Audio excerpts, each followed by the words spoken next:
loves caramel apples, but they can be such a pain to make and to eat. Whether your caramel slides off the apples and doesn't stick, whether they look like a goopy mess, or whether you just about break your tooth trying to bite into a giant caramel apple, there can be a lot of problems with this fall treat. So I'm here to the rescue. My name is Tessa and I'm from HandleTheHeat.com, and today I'm going to be showing you how to make mini caramel chocolate apples, and the chocolate is actually the secret ingredient here. Be sure to watch the video all the way to the end to learn exactly how it works. I'm going to be showing you step by step how to make these adorable caramel apples. They're easy to make and easy to eat because they're bite-sized, perfect for any fall festivity, especially for Halloween. So if you'd like to learn how to make these mini caramel chocolate apples, then just keep watching. We are starting out by making homemade caramel because it is going to be so much better than any of the cheater caramel using the little squares of pre-made caramel. So to get started, I had 4 tablespoons of butter, which I melted in a saucepan over medium heat, and added 1 cup of light brown sugar and half a cup of corn syrup. I'm just going to give this a stir and let it come to a full boil. Once that happens, I'm going to add in 3/4 of a cup of heavy cream, and then I'm going to add in half a teaspoon of pumpkin pie spice. Now this is totally optional, but it does give it a nice spiced flavor and wonderful aroma. You also want to add in 1/4 teaspoon of salt, which is going to bring out the sweetness of the caramel. I'm going to give this a stir and continue to cook until a candy thermometer or an instant read thermometer registers 250 degrees. And this is the correct temperature to bring the caramel to so that it can harden into a shell around the caramel apples, but not get so hard that it turns into like caramel glass or anything like that. So this is cooking, and I'm using my favorite instant read thermometer, which is the ThermaPen. I'll go ahead and link that below. It's super accurate, but you could also use a candy thermometer clipped to the side of the pot here if you prefer that too. So once it reaches 250 degrees, I'm going to remove it from the heat and just add in a little bit of vanilla.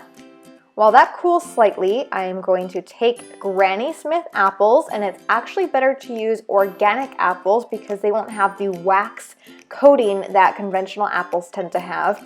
And I'm just using a melon baller to scoop out little circles of apple. And once I have my scoops, I'm going to pierce them with a popsicle stick. And I just picked up the popsicle sticks at Michael's. They're super easy to find. A lot of grocery stores even will have them. So once all of my apples are ready, you also want to make sure that you're dipping them pretty soon after so they don't brown. I'm actually going to dip them in melted semi-sweet chocolate. And the reason I'm dipping them in chocolate first is not only because obviously chocolate's delicious and it's going to make these even better, but the chocolate actually gives the caramel something to stick to. And this is really, really crucial here. So I just let some of the excess chocolate slip away, and then I am going to refrigerate it until it kind of hardens into a nice shell. And like I said, the chocolate is absolutely critical here. It's not just for flavor, it has a function. This is what happens a lot of the time if you don't do the chocolate. The caramel has nothing to stick to. Okay, so once the chocolate has hardened, we can dip it into our caramel. You want to make sure the caramel isn't so hot that you're going to hurt yourself or melt the chocolate, but it's also not so cool that it's hardened and is not dippable. So once I've dipped all of my caramel, I can actually coat it in some fun toppings. This is totally optional, but it does make for some really pretty and cute caramel apples. I have some Halloween sprinkles that I just picked up from the Halloween section at Target. And I also have some chopped nuts. You can do mini chocolate chips, you can do other kind of candy. The options are totally limitless here. And you can either serve them now or refrigerate them for up to a day and then bring them back to kind of like a room temperature so they're not too hard, and then serve them when you're ready. And how cute are these? They are so much fun. I really hope you love this recipe as much as we did.